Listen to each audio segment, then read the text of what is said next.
ಅಲ್ಲಿಂದ ಕಂಟಿನ್ಯೂ ಮಾಡೋಣ. ಇವಾಗ ಯಂಗ್ಸ್ ಡಬಲ್ ಸ್ಲಿಟ್ ಎಕ್ಸ್ಪರಿಮೆಂಟ್. ಇಲ್ಲಿ S1 S2 2 coherent sources separated by a distance d. Screen is placed at a suitable distance d. O is the position of the central bright band. O dash is the position of nth bright band or nth band. So xn ಬೇಕು ನಮಗೆ important. The position of nth bright band on one side of the central band. Xn is equal to n lambda d by d for bright band.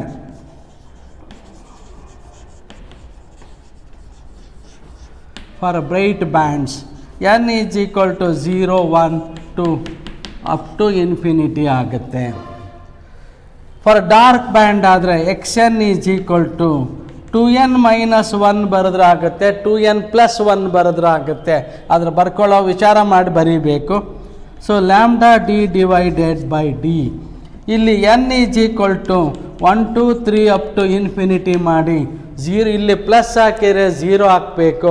ಇದಾದರೆ band ನಂಬರಿಗೆ ಕರೆಕ್ಟಾಗಿ match ಆಗುತ್ತೆ. ಅದೇ plus ಇದ್ದಿದ್ದೇ ಆದರೆ so ಒಂದನೇ ಬ್ಯಾಂಡಿಗೆ 0 ಹಾಕಬೇಕು, ಎರಡನೇ ಬ್ಯಾಂಡಿಗೆ n ಬೆಲೆ 1 ಹಾಕಬೇಕು. ಆ ರೀತಿ ಕನ್ಫ್ಯೂಷನ್ ಇರ್ತದೆ. ಇದು ಬರ್ಕೊಂಡಿದ್ದೆ ಆದರೆ ಅವ್ರು ಯಾವ ಬ್ಯಾಂಡ್ ನಂಬರ್ ಕೊಡ್ತಾರೋ ಅದೇ ನಂಬರ್ ಹಾಕಿದ್ರೆ ಆಗುತ್ತೆ n ಬೆಲೆ. ಇದು ಇಂಪಾರ್ಟೆಂಟ್ ಪಾಯಿಂಟ್, ನಮಗೆ ಬಹಳ ಕಡೆ ಉಪಯೋಗ ಆಗುತ್ತೆ ಇವೆರಡು ಫಾರ್ಮುಲೆಗಳು. ಸೊ ಫಾರ್ ಡಾರ್ಕ್ ಬ್ಯಾಂಡ್ ಇದು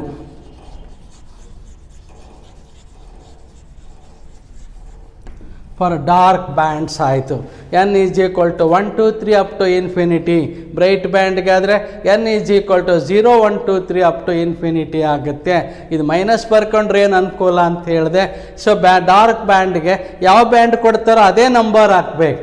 ಇಲ್ಲಿ ಪ್ಲಸ್ ಬರ್ಕೊಂಡ್ರೆ 0 1 2 3 ಕೊಡಬೇಕಾಗುತ್ತೆ. ಅವಾಗ ಬ್ಯಾಂಡ್ ನಂಬರು 1 ನಂಬರ್ ಕಡಿಮೆ ಬರ್ಕೋಬೇಕಾಗತ್ತೆ. 5ನೇ ಡಾರ್ಕ್ ಬ್ಯಾಂಡ್ ಕೊಟ್ಟರೆ n ಬೆಲೆ 4 ಅಂತ ಬರ್ಕೋಬೇಕಾಗತ್ತೆ. ಆ ಕನ್ಫ್ಯೂಷನ್ ಬೇಡ ಅಂಥೇಳಿ ಲೆಕ್ಕ ಮಾಡೋಕ್ಕೆ ಸಲುವಾಗಿ 2n minus 1 into lambda D by D ಅಂತ ಬರ್ಕೊಂಡ್ರೆ ಹೆಚ್ಚು ಅನುಕೂಲ ಆಗುತ್ತೆ, ಹೆಚ್ಚು ಲೆಕ್ಕಗಳು ಕೂಡ ಸಿಗುತ್ತೆ. ಇನ್ನು ಇಂಪಾರ್ಟೆಂಟ್ ಪಾಯಿಂಟ್ಸ್ ಬೇಕಿರೋದಿಲ್ಲ, ಅದಕ್ಕೆ ಚಿತ್ರ ಬರೆದಿದ್ದೀನಿ ನಾನು. ಸೊ ವೈಲೆಟ್ ಇಂದ ರೆಡ್ ವರ್ಗ ಗೊತ್ತಿದೆ, YBGYOR. ಬಣ್ಣಗಳ ಬೆಳಕಿನ ಬಣ್ಣನ ಏನಾಗುತ್ತೆ ಹೀಗೆ ಚೇಂಜ್ ಮಾಡ್ತಾ ಹೋದರೆ ಎಲ್ಲೋ ಯೂಶಲಿ ಎಲ್ಲೋ ಬಳಸ್ತೀವಿ ನಾವು. ಎಲ್ಲೋ ಇಂದ ರೆಡ್ಗೆ ಹೋದರೆ ವೇವ್ ಲೆಂತ್ ಜಾಸ್ತಿ ಆಗುತ್ತೆ. ವೇವ್ ಲೆಂತ್ ಜಾಸ್ತಿ ಆಗೋದ್ರಿಂದ ಬ್ಯಾಂಡ್ ವಿಡ್ತ್ ಏನಾಗುತ್ತೆ ನೋಡಿ, W is equal to lambda D by D ಇದೆ. ಲ್ಯಾಂಬ್ಡಾ ಜಾಸ್ತಿ ಆದರೆ W ಕೂಡ ಜಾಸ್ತಿ ಆಗುತ್ತೆ.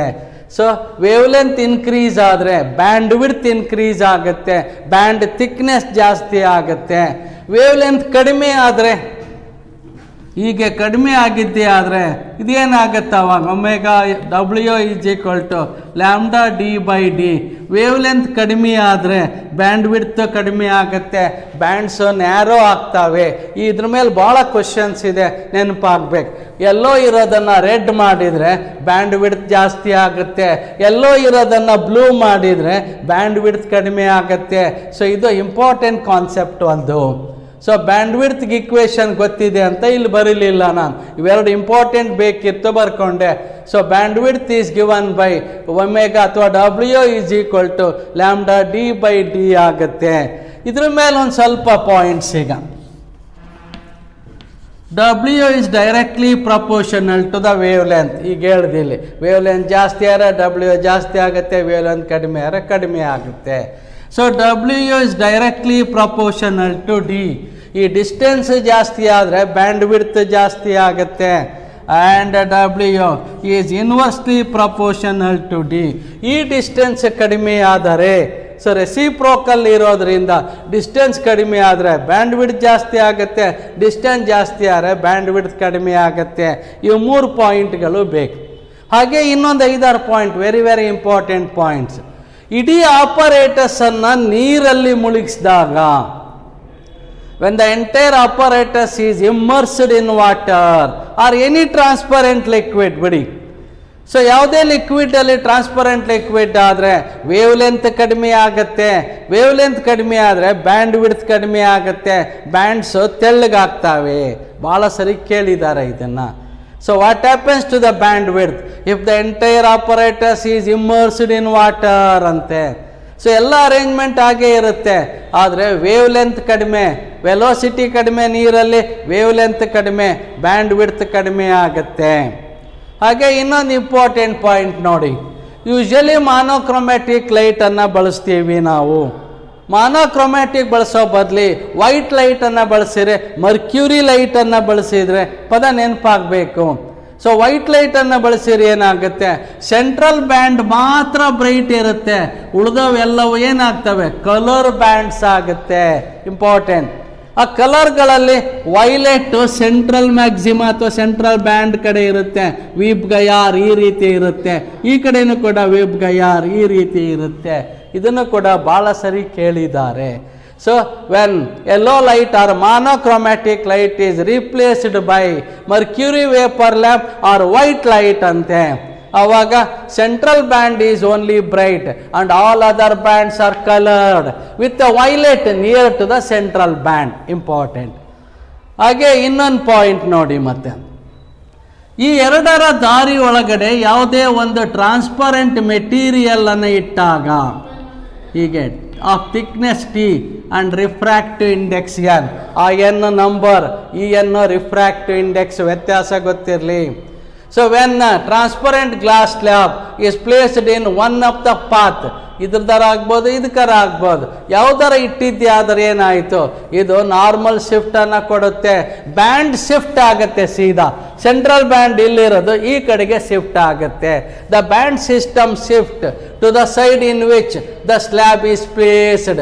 ಯಾವ್ದು ಇಟ್ಟಿದ್ದೀವೋ ಈ ಕಡೆ ಇಟ್ಟಿದ್ರೆ ಈ ಕಡೆ ಶಿಫ್ಟ್ ಆಗುತ್ತೆ, ಈ ಕಡೆ ಇಟ್ಟಿದ್ರೆ ಆ ಕಡೆ ಶಿಫ್ಟ್ ಆಗುತ್ತೆ. ಎಷ್ಟು ಶಿಫ್ಟ್ ಆಗುತ್ತೆ ಅದು ಇಂಪಾರ್ಟೆಂಟ್ ಫಾರ್ಮುಲಾ. ಭಾಳ ಕ್ವಶನ್ಸ್ ಇದೆ ಇದರ ಮೇಲೆ. Delta X is equal to D sine theta is equal to N minus 1 into t ಅಂತೀವಿ. ಇಲ್ಲಿ ಎನ್ ಆದರೆ ಅದು refractive index of the slab ಆಗುತ್ತೆ, which is equal to N lambda. ಇದಿಷ್ಟು ಬಳಕೆಗೆ ಬರುತ್ತೆ ನಮಗೆ. So when a glass slab is placed in the path of one of the light source, then the entire band system shift to the side towards the glass slab is placed. That shift is given by path difference ಇರುತ್ತೆ.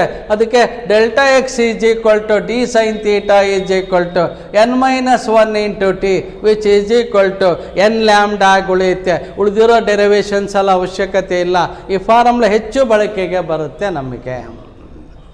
ಇನ್ನು ಒಂದು ಲೈಟನ್ನು of ಮಾಡಿಬಿಟ್ರೆ ಏನಾಗುತ್ತೆ, ಒಂದು ಲೈಟನ್ನು of ಮಾಡಿದ್ದೆ ಆದರೆ ಅಥವಾ ಮೆಟಲ್ ಪ್ಲೇಟನ್ನು ಇಟ್ಟಿದ್ದೆ ಆದರೆ, ವುಡನ್ ಪ್ಲೇಟನ್ನು ಇಟ್ಟಿದ್ದೆ ಆದರೆ, ಮೂರು ಎಲ್ಲ ಒಂದೇ ಪದಗಳೇ. ಒಂದು ಲೈಟೇ ಬರೋದಿಲ್ಲ. ಒಂದು ಲೈಟ್ ಬರಲಿಲ್ಲ ಅಂದಮೇಲೆ ಇಂಟರ್ಫರೆನ್ಸೇ ಇಲ್ಲ, ಬ್ಯಾಂಡ್ ಸಿಸ್ಟಮ್ ಇರೋದೇ ಇಲ್ಲ, ಬ್ಯಾಂಡ್ಸ್ ಡಿಸಪಿಯರ್. ಇದನ್ನು ಕೂಡ ಭಾಳ ಸರಿ ಕೇಳಿದ್ದಾರೆ. ಸೊ ಇನ್ನೊಂದು ಸರಿ ಇಷ್ಟು ಪಾಯಿಂಟ್ಗಳನ್ನು ನೋಡಿಬಿಡೋಣ. ಇಂಪಾರ್ಟೆಂಟ್ ಇಲ್ಲೇ, ಇದ್ರ ಮೇಲೆ ಹೆಚ್ಚು ಕ್ವಶನ್ಸ್ ಇರೋದು ಯಾವಾಗಲೂ. ಸೊ ಒಂದನೇದು, the distance of the nth band from the center of the band system is given by xn is equal to n lambda d by d, where d is the distance between slit and the screen, small d is the distance between the slits ಆಗುತ್ತೆ. ಅದೇ ಥರ n is equal to 0 1 2 3 up to infinity. ಅದೇ dark band ಆಗಿದ್ದೆ ಆದರೆ x n is equal to 2n minus 1 into lambda D by D ಆಗುತ್ತೆ. Where n is equal to 1 2 3 ತಗೋಬೇಕು, 0 ಅಲ್ಲ. ಇದು 0 ತೊಗೊಂಡ್ರೆ ಇಲ್ಲಿ +1 ತಗೋಬೇಕು. ಬ್ಯಾಂಡ್ ನಂಬರ್ ಅವಾಗ ಒಂದು ಕಡಿಮೆ ಬರ್ಕೋಬೇಕಾಗತ್ತೆ. ಆ ತಪ್ಪನ್ನು ಮಾಡೋದು, ಅದು ಮಿಸ್ಟೇಕ್ ಆಗಬಾರ್ದು ಅಂತೇಳಿ ಇದನ್ನು ಬರೆದಿದ್ದೀನಿ, ಸುಲಭ ಆಗುತ್ತೆ. ಇನ್ನು ಬ್ಯಾಂಡ್ ವಿಡ್ತ್ ಇಕ್ವೇಷನ್ ಗೊತ್ತಿರೋದೆ, ಡಬ್ಲ್ಯೂ ಅಥವಾ omega is equal to lambda D by D. Omega ಬರೀತಾರೆ, ಬೀಟಾ ಬರೀತಾರೆ, ಆಲ್ಫಾ ಬರೀತಾರೆ, ಅವ್ರೇನು ಬರೀತಾರೋ ಅದು. So omega is equal to lambda D by D, where lambda is the wavelength of light used, D is the distance between slit and the screen, and small D is the distance between the two slits ಆಗುತ್ತೆ. ಈಗ ಮತ್ತೆ ಪಾಯಿಂಟ್ಗಳು. Usually monochromatic ಲೈಟನ್ನು ಬಳಸ್ತೀವಿ, derive ಮಾಡಿದ್ದೀವಿ. ಆ ಮಾನೋಕ್ರೊಮ್ಯಾಟಿಕ್ ಲೈಟಲ್ಲಿ ನಾವು ಹೀಗೆ ಎಲ್ಲೋ ಇಂದ ಮುಂದಕ್ಕೆ ರೆಡ್ ಕಡೆ ಹೋಗಿದ್ದೆ ಆದರೆ ವೇವ್ ಲೆಂತ್ ಜಾಸ್ತಿ ಆಗುತ್ತೆ, ಬ್ಯಾಂಡ್ ವಿಡ್ತ್ ಜಾಸ್ತಿ ಆಗುತ್ತೆ. ಅದೇ ಎಲ್ಲೋದಿಂದ ಕೆಳಗೆ ಬ್ಲೂ ಕಡೆ ಇಳಿದಿದ್ದೆ ಆದರೆ ಬ್ಲೂನೋ ಗ್ರೀನೋ ಯಾವುದಾದ್ರೂ ಸರಿ, ಬ್ಯಾಂಡ್ ವಿಡ್ತ್ ಕಡಿಮೆ ಆಗುತ್ತೆ, ಯಾಕಂದರೆ ವೇವ್ ಲೆಂತ್ ಕಡಿಮೆ ಆಗುತ್ತೆ. ಹಾಗೇನೆ ಎಂಟೈರ್ ಆಪರೇಟರ್ಸನ್ನು ನೀರಲ್ಲಿ ಮುಳುಗಿಸಿದಾಗ, ಎನಿ ಟ್ರಾನ್ಸ್ಪರೆಂಟ್ ಮೀಡಿಯಾದಲ್ಲಿ ಮುಳುಗಿಸಿದಾಗ ವೇವ್ ಲೆಂತ್ ಕಡಿಮೆ ಆಗುತ್ತೆ, ಬ್ಯಾಂಡ್ ವಿಡ್ತ್ ಕಡಿಮೆ ಆಗುತ್ತೆ. ಹಾಗೆ ಇವೆರಡು ಪಾಯಿಂಟ್. ಡಿ ಜಾಸ್ತಿ ಆದರೆ ಬ್ಯಾಂಡ್ ವಿಡ್ತ್ ಜಾಸ್ತಿ ಆಗುತ್ತೆ, ಇದು ಸ್ಮಾಲ್ ಡಿ ಜಾಸ್ತಿ ಆದರೆ ಬ್ಯಾಂಡ್ ವಿಡ್ತ್ ಕಡಿಮೆ ಆಗುತ್ತೆ. ಇದು ಡೈರೆಕ್ಟ್ಲಿ ಪ್ರಪೋರ್ಷನಲ್, ಇದು ಇನ್ವರ್ಸ್ಲಿ ಪ್ರಪೋರ್ಷನಲ್. ಹಾಗೆ ಇನ್ನೆರಡು ಪಾಯಿಂಟ್. ಇಲ್ಲಿ ಮಾನೋಕ್ರೊಮ್ಯಾಟಿಕ್ ಲೈಟನ್ನು ಬಳಸೋ ಬದಲಿ, ಸೋಡಿಯಂ ಲೈಟ್ ಬದಲಿ ಮರ್ಕ್ಯೂರಿ ವೇಪರ್ ಲ್ಯಾಂಪ್ ಬಳಸಿದ್ದಾರೆ. ವೈಟ್ ಲೈಟನ್ನು ಬಳಸಿದ್ದೇ ಆದರೆ ಏನಾಗುತ್ತೆ, ಸೆಂಟ್ರಲ್ ಬ್ಯಾಂಡ್ ಮಾತ್ರ ವೈಟ್ ಬರುತ್ತೆ, ಉಳಿದವೆಲ್ಲ ಕಲರ್ ಬ್ಯಾಂಡ್ಸ್ ಬರುತ್ತೆ. ಆ ಕಲರಲ್ಲಿ ವೈಲೆಟ್ ಸೆಂಟ್ರಲ್ ಕಡೆ ಇರುತ್ತೆ. ಹೀಗೆ ಇಲ್ಲಿಂದ ಮುಂದಕ್ಕೆ ವೆಬ್ ಗಯಾರ್ ಆಗುತ್ತೆ, ಇದು ಕೂಡ ವೆಬ್ ಗಯಾರ್ ಆಗುತ್ತೆ. ಇಷ್ಟು ಬೇಕಾಗಿತ್ತು.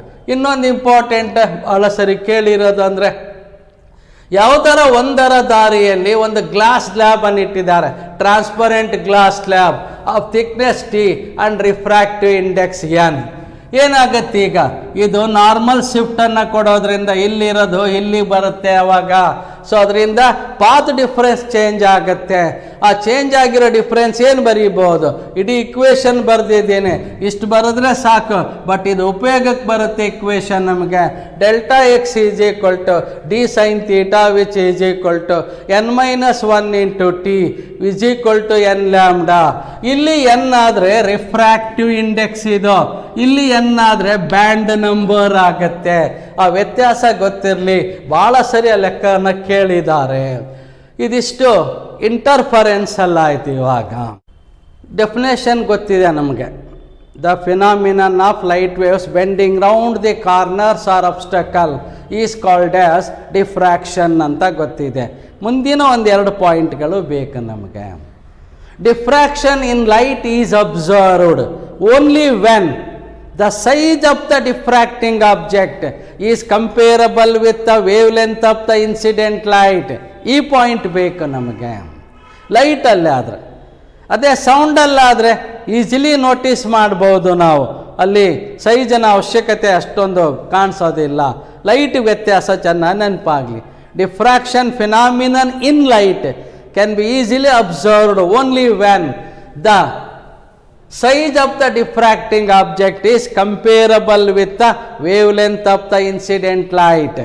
ಹಾಗೆ ಎರಡನೇ point, diffraction phenomena was first noticed by Grimaldi. It was explained by both Fresnel and Fraunhofer. ಇಬ್ಬರು ಎಕ್ಸ್ಪ್ಲೇನ್ ಮಾಡಿದ್ದು ಒಂದೇ ಫಿನಾಮಿನಾ, ಆದರೆ ಬೇರೆ ಬೇರೆ ದಾರಿಯಿಂದ ಹೇಳಿದ್ರಿಂದ ನಾವು ಎರಡು ರೀತಿಯಾದ ಡಿಫ್ರಾಕ್ಷನ್ ಅನ್ನು ಓದ್ತೀವಿ. ಒಂದು ಫ್ರನಲ್ ಡಿಫ್ರಾಕ್ಷನ್, ಇನ್ನೊಂದು ಫ್ರಾನಾಫರ್ ಡಿಫ್ರಾಕ್ಷನ್. ಫ್ರನಲ್ ನಮಗಿಲ್ಲ, ಫ್ರಾನಾಫರ್ ಮಾತ್ರ ಇರೋದು. ಸೊ ಎರಡು ವ್ಯತ್ಯಾಸವನ್ನು ಹೇಳ್ಬಿಡ್ತೀನಿ ಇಲ್ಲೇನೆ. So diffraction phenomena observed when a spherical wave front or cylindrical wave front is made to incident on the diffracting object is called as Fresnel diffraction. Fraunhofer ನಾವು ಬಳಕೆ ಮಾಡೋದು ಓದೋದು. The diffraction phenomenon observed when a plane wave front or parallel beam is made to incident on the diffracting object is called as Fraunhofer diffraction. So Fraunhofer diffraction at a single slit ಅನ್ನು ಓದ್ತೀವಿ ನಾವು.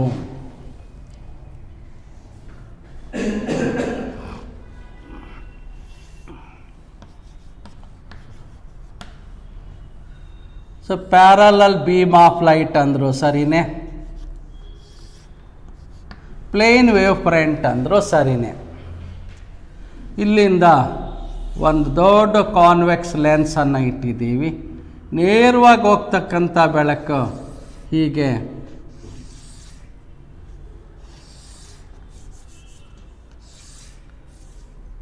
ಇಲ್ಲಿಗೆ converge ಆಗುತ್ತೆ screen ಮೇಲೆ.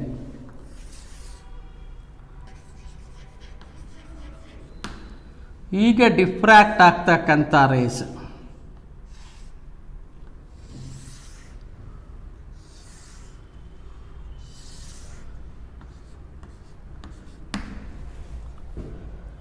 Diffraction pattern ಹೇಗಿರುತ್ತೆ ಇಲ್ಲಿ ಅಂದರೆ, ಮಧ್ಯದಲ್ಲಿ ಒಂದು ದೊಡ್ಡ ಬ್ರೈಟ್ ಬ್ಯಾಂಡ್ ಬರುತ್ತೆ, ಅದರ ಆಚೆ ಈಚೆ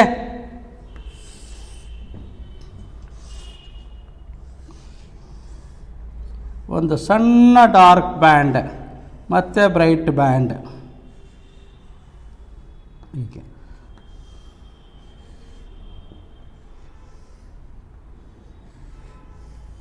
ಈ ರೀತಿಯಲ್ಲಿ. So diffraction pattern consists of a central maximum having maximum width and intensity bordered by alternate minima and maxima.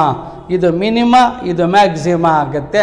ಇಲ್ಲಿ ಬ್ರೈಟ್ ಬ್ಯಾಂಡ್ ಡಾರ್ಕ್ ಬ್ಯಾಂಡ್ ಬಳಸಲ್ಲ, ಮಿನಿಮಾ ಮ್ಯಾಕ್ಸಿಮಾ ಅಂತ ಬಳಸ್ತೀವಿ. ಯಾಕೆಂದರೆ ಇಂಟೆನ್ಸಿಟಿ ವೇರಿ ಆಗುತ್ತೆ, ಥಿಕ್ನೆಸ್ಸು ವೇರಿ ಆಗುತ್ತೆ, ಆ ರೀತಿ ಬಳಸ್ಕೋತಾ ಹೋಗ್ತೀವಿ. ಸೊ ಇಲ್ಲಿ the diffraction pattern consists of a central maximum having maximum thickness and intensity bordered by alternate minima and maxima having unequal intensity and unequal thickness. Bright band thickness ಕಡಿಮೆ, intensity ಕಡಿಮೆ. Dark band thickness ಜಾಸ್ತಿ ಆಗ್ತಾ ಹೋಗುತ್ತೆ, intensity ಜಾಸ್ತಿ ಆಗ್ತಾ ಹೋಗುತ್ತೆ. Path ಡಿಫ್ರೆನ್ಸನ್ನು ಹೀಗೆ ಬರೆದ್ರೂ ಆಗುತ್ತೆ. ಡೆಲ್ಟಾ ಎಕ್ಸ್ ಅಥವಾ ಲ್ಯಾಂಬ್ಡಾದಲ್ಲಿ ಬರೆದಿದ್ಯಾ ಆದರೆ ಒಂದನೇ ಡಾರ್ಕ್ ಬ್ಯಾಂಡ್, ಎರಡನೇ ಡಾರ್ಕ್ ಬ್ಯಾಂಡ್. ಇಲ್ಲಿ ಲ್ಯಾಂಬ್ಡಾ, 2 ಲ್ಯಾಂಬ್ಡಾ, 3 ಲ್ಯಾಂಬ್ಡಾ ಆಗುತ್ತೆ. ಇದು 3 ಲ್ಯಾಂಬ್ಡಾ/2, 5 ಲ್ಯಾಂಬ್ಡಾ/2 ಎಕ್ಸೆಟ್ರಾ ಆಗ್ತಾ ಹೋಗುತ್ತೆ. ಅದರ ಅವಶ್ಯಕತೆ ಇಲ್ಲ. ಈ ಪ್ಯಾಟ್ರನ್ ನೆನಪಾಗಬೇಕು, ಅದಕ್ಕೆ ಸಂಬಂಧಪಟ್ಟಂಗೆ ಬೇಕು ನನಗೆ ಇವಾಗ. ಸೊ ಕಂಡೀಷನ್ಸ್ ಮಾಡಿ, ಇಂಟ್ರಾಫರೆನ್ಸಲ್ಲಿ ಏನಿತ್ತು ಅದಕ್ಕೆ ವಿರುದ್ಧವಾಗಿರ್ತಕ್ಕಂಥದ್ದು. ಸೊ ಫಾರ್ ಡಿಫ್ರಾಕ್ಷನ್ ಮಿನಿಮಾ ಅಥವಾ ಸೆಕೆಂಡರಿ ಮಿನಿಮಾ ಅಂತ ಕರಿತೀವಿ. Delta X is equal to N lambda. ಇಂಟ್ರಾಫರೆನ್ಸಲ್ಲಿ ಏನು ಬ್ರೈಟ್ ಬ್ಯಾಂಡ್ಗಿತ್ತೋ ಅದು ಇಲ್ಲಿ ಡಾರ್ಕ್ ಬ್ಯಾಂಡ್ಗೆ ಆಗುತ್ತೆ ಅಥವಾ ಮಿನಿಮಾಗಾಗುತ್ತೆ. ಆದರೆ ಎನ್ ಈಸ್ ಈಕ್ವಲ್ ಟು ನೆನಪಾಗಬೇಕು, n is equal to 1 2 3 up to infinity but not equal to 0. ಹೀಗೆ for maxima, for diffraction maxima delta X is equal to 2n + 1 into lambda ಆಗುತ್ತೆ. ಇಲ್ಲಿ ಕೂಡ ಹಾಗೆ n is equal to 1 2 3 up to infinity but not equal to 0 ಆಗಬೇಕು. ಈ ಎರಡು ವ್ಯತ್ಯಾಸ ಗೊತ್ತಾಗಬೇಕು. ಅಲ್ಲಿ ಡಾರ್ಕ್ ಬ್ಯಾಂಡ್ಗಿರೋದು ಇಲ್ಲಿ ಬ್ರೈಟ್ ಬ್ಯಾಂಡ್ಗೆ, ಅಲ್ಲಿ ಬ್ರೈಟ್ ಬ್ಯಾಂಡ್ಗಿರೋದು ಇಲ್ಲಿ ಡಾರ್ಕ್ ಬ್ಯಾಂಡ್ಗೆ ಆಗುತ್ತೆ. ಜೊತೆಗೆ ಎನ್ ಬೆಲೆ ವ್ಯತ್ಯಾಸ ಗೊತ್ತಾಗಬೇಕು. ಇದು ಡಿಫ್ರಾಕ್ಷನಲ್ಲಿ ಇಂಪಾರ್ಟೆಂಟ್ ಇವಾಗ. ಇದೇ ರೀತಿ ಇನ್ನೊಂದು ಏನಿದೆ ಇಲ್ಲಿ ಅಂದರೆ, ಈ ಥಿಕ್ನೆಸ್ ಭಾಳ ಸರಿ ಕೇಳಿದ್ದಾರೆ. Thickness of the central maxima, the distance between first minima on either side of the central maxima is called as the thickness of the central maxima ಅಥವಾ band width of the central maxima ಆಗುತ್ತೆ. ಈ band ವಿಡ್ತಲ್ಲಿ ಎರಡು ರೀತಿ ಹೇಳ್ತೀವಿ. ಒಂದನ್ನು angular width ಅಂತೀವಿ, ಇನ್ನೊಂದನ್ನು linear width ಅಂತೀವಿ. ಎರಡೂ ಫಾರ್ಮುಲೆಗಳು ಬೇಕು, ಭಾಳ ಸರಿ ಕೇಳಿದ್ದಾರೆ. So width of central maxima,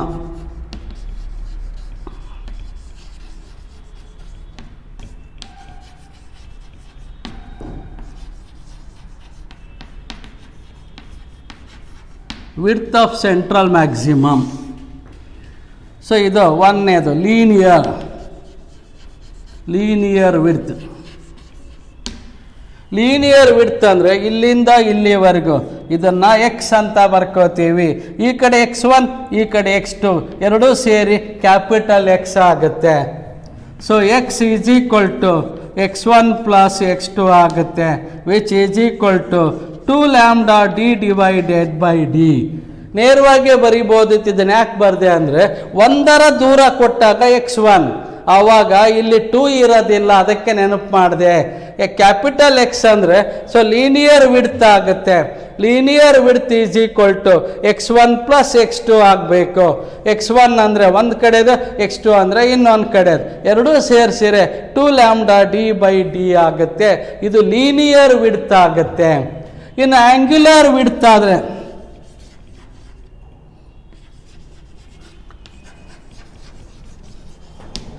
angular width ಆದರೆ ಅದನ್ನು ಥೀಟಾ ಅಂತ ಬರಿತೀವಿ. θ1 ಪ್ಲಸ್ θ2 ಆಗುತ್ತೆ, which is equal to 2 lambda divided by A ಆಗುತ್ತೆ ಅಥವಾ ಡಿ ಆಗುತ್ತೆ. ಲ್ಯಾಂಬ್ಡಾ ಅಂದರೆ ವೇವ್ ಲೆಂತ್, ಡಿ ಅಂದರೆ ವಿಡ್ತ್ ಆಫ್ ದ ಸ್ಲಿಟ್ ಆಗುತ್ತೆ. ಅದೇ ರೀತಿ ಇಲ್ಲಿ θ1 ಮಾತ್ರ ಕೊಟ್ಟಿದ್ರೆ ಲ್ಯಾಂಬ್ಡಾ ಬೈ ಡಿ ಬರ್ಕೊಂಡ್ರೆ ಸಾಕು. ಅವರು ಟೋಟಲ್ ವಿಡ್ತ್ ಆದರೆ 2 ಲ್ಯಾಂಬ್ಡಾ ಬೈ ಡಿ. ಇವೆರಡು ಫಾರ್ಮುಲಾ ಮೇಲೆ ಭಾಳ ಲೆಕ್ಕಗಳಿದೆ, ನೆನಪಾಗಲಿ. So resolving power of optical instruments.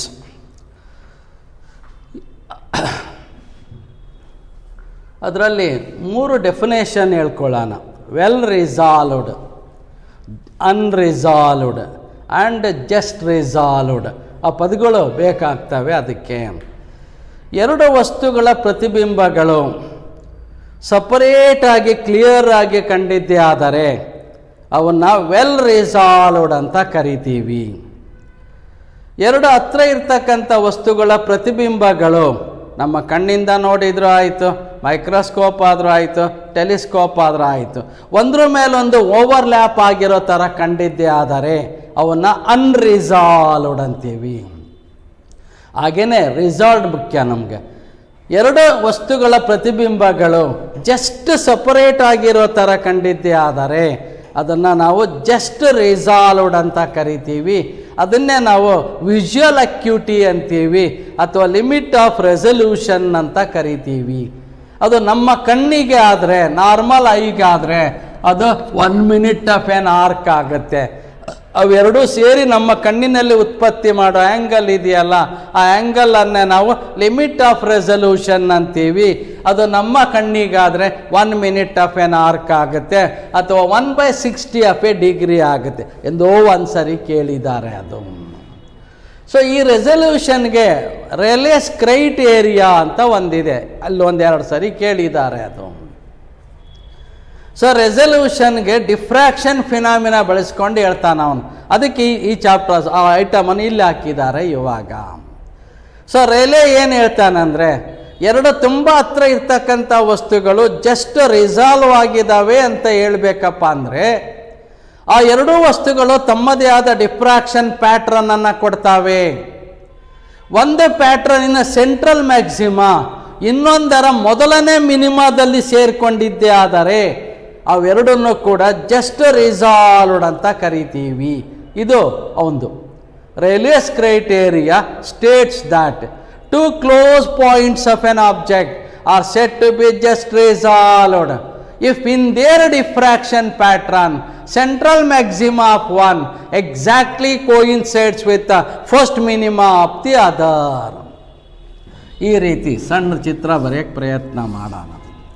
So ಇದು ಒಂದರ ಪ್ಯಾಟ್ರನ್ ಆಯ್ತು. ಈಗ ಸೊ ಇನ್ನೊಂದು ಪ್ಯಾಟ್ರನ್ ಹೀಗೆ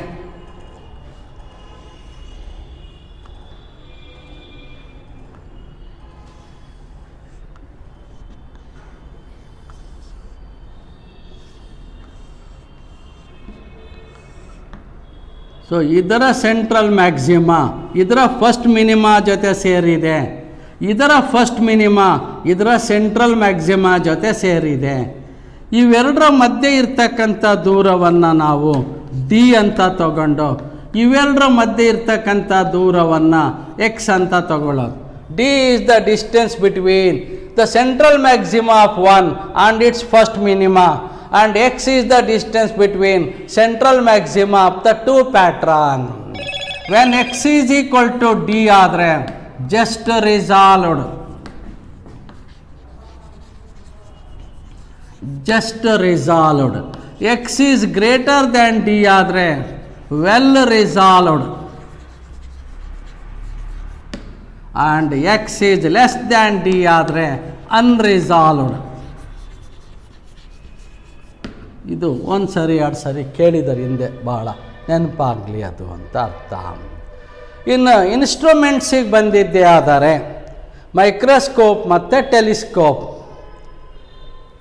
ಸೊ ಜನರಲ್ ಡೆಫಿನೇಷನ್ ಆದರೆ ಎಬಿಲಿಟಿ ಅಥವಾ capacity of the optical instruments to resolve 2 close objects is called as the resolving power ಅಂತೀವಿ. It is also defined as the reciprocal of limit of resolution ಅಂತೀವಿ. RP is equal to 1 by limit of resolution. ಇದು formula, general formula ಆಗುತ್ತೆ. RP is equal to 1 by limit of resolution of the instrument. ಅದು microscope ಆಗಿರ್ಬೋದು, ಅದು telescope ಆಗಿರ್ಬೋದು. ಈಗ ಮೈಕ್ರೋಸ್ಕೋಪಿಗೆ ಬರೋಣ. ಮೈಕ್ರೋಸ್ಕೋಪಲ್ಲಿ limit of resolution ಹೇಗೆ ಹೇಳ್ತಾರೆ ಅಂದರೆ, ಇದು 2 ವಸ್ತುಗಳಿರೋದಾದರೆ, ಸೊ ಇಲ್ಲಿಂದ ಮೈಕ್ರೋಸ್ಕೋಪಿಂದ ನೋಡ್ತೀವಿ. ಈಗ ಇವೆರಡರ ಮಧ್ಯೆ ಇರ್ತಕ್ಕಂಥ ದೂರ, ಉತ್ಪತ್ತಿ ಮಾಡ್ತಕ್ಕಂಥ ಆ್ಯಂಗಲ್ ಇದೆಯಲ್ಲ, ಅದರ ಅರ್ಧ ಆ್ಯಂಗಲ್ ತಗೋತೀವಿ, ಅದನ್ನು ಸೆಮಿ ವರ್ಟಿಕಲ್ ಆ್ಯಂಗಲ್ ಅಂತೀವಿ. ಸೊ ಈ ಡಿಸ್ಟೆನ್ಸ್ ಇದೆಯಲ್ಲ 2 ಮಧ್ಯೆ, ಈ ಡಿಸ್ಟೆನ್ಸನ್ನು ನಾವು DS ಅಂತ ಕರಿತೀವಿ.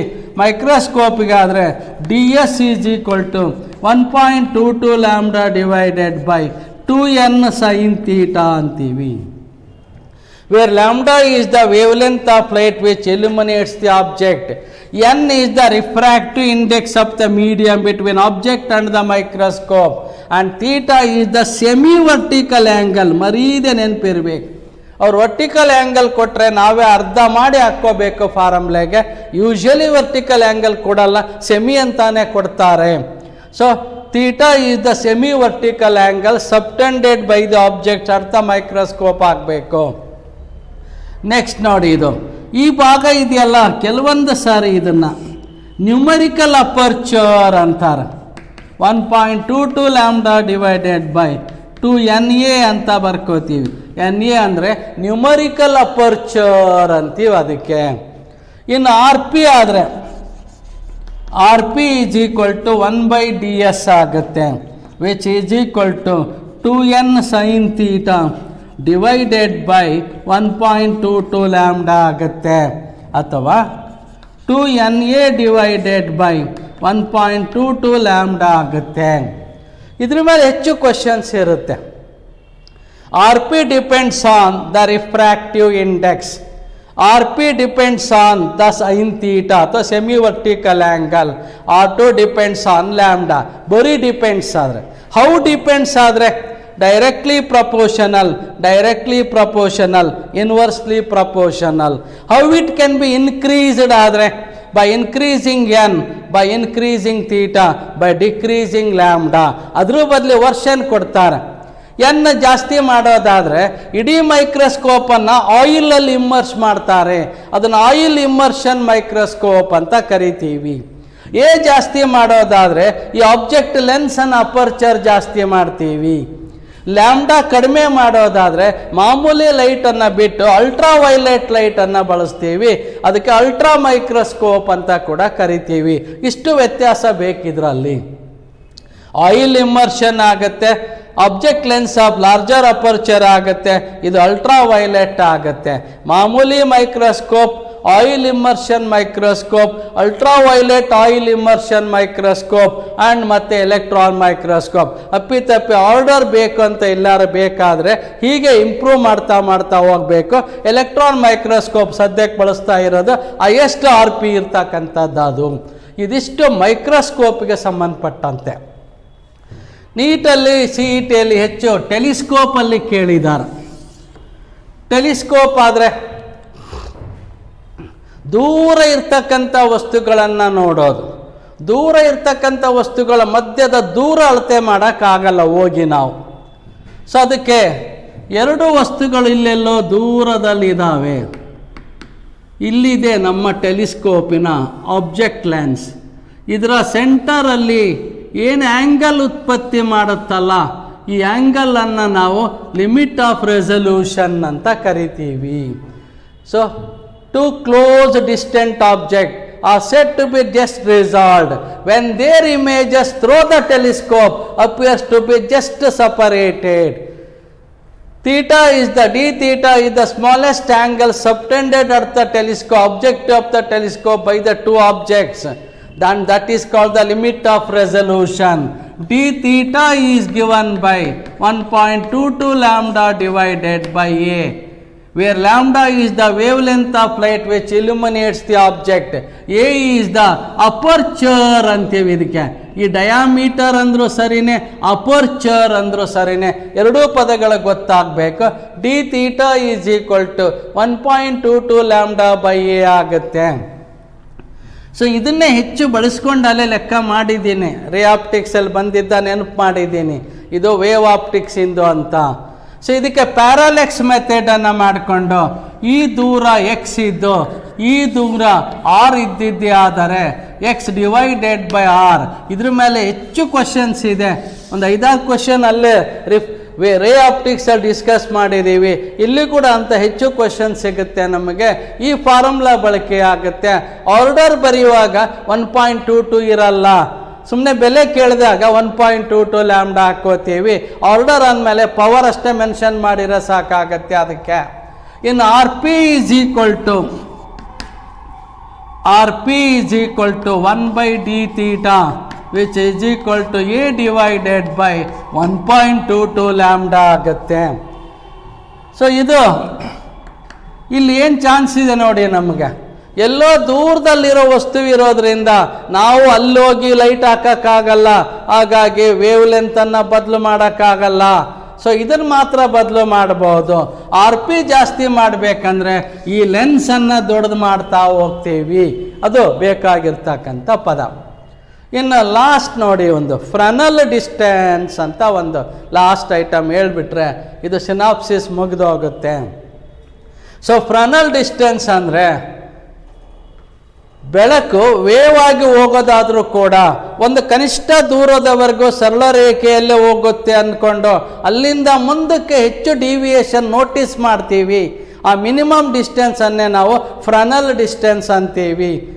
The minimum distance up to which a ray travels almost right line and thereafter it deviates much or deviation is significant. That minimum distance is called as Fresnel distance. Fresnel distance ಅನ್ನು ZF ಅಂತ ಬರಿತೀವಿ, a square divided by lambda. 1-2 ಲೆಕ್ಕ ಕೇಳಿದ್ದಾರೆ ಇದ್ರ ಮೇಲೆ. ZF is equal to a square by lambda, where a is the width of the slit ಆಗುತ್ತೆ, lambda is the wavelength of light ಆಗುತ್ತೆ. ಸಾಕು ಇವತ್ತಿಗೆ. ನಾಳೆ ಕ್ಲಾಸಿಂದ ಕ್ವಶನ್ ಸ್ಟಾರ್ಟ್ ಮಾಡೋಣ, ಆಯಿತಾ? ಸೊ ನೀವು ಬರಿತಾ ಬರಬೇಕು, ಹಿಂದೆ ನೋಟ್ಸಲ್ಲಿ ಏನು ಬೇಕೋ ಅಲ್ಲೇ ಬರ್ಕೋಬೇಕು ಆದಷ್ಟು, ಆಗ ನೆನಪಿರುತ್ತೆ. ನೀವು ಬೇರೆ ಹಾಳೆಯಲ್ಲಿ ಬರ್ಕೊಂಡ್ರೆ ಹಾಳೆ ಎಲ್ಲೋ ಹೋಯ್ತು ಅಂದರೆ ಮತ್ತೆ ಅದರಲ್ಲಿ ಏನೂ ಇರಲ್ಲ. ಅಲ್ಲೇ ಸಾಧ್ಯವಾದ ಪಕ್ಕಕ್ಕೆ ಅಲ್ಲೇ ಬರೆದಿಲ್ಲ ಅಲ್ಲೇ ಹಾಕ್ಕೊಡೋಕ್ಕೆ ವ್ಯವಸ್ಥೆ ಮಾಡಿ ನಂಬರ್ ಹಾಕಿ ನೀವು, ಆಯಿತಾ? ಸೊ ನಾಳೆ ಮೆಟೀರಿಯಲ್ ಜೊತೆಗೆ ಬನ್ನಿ. Thank you.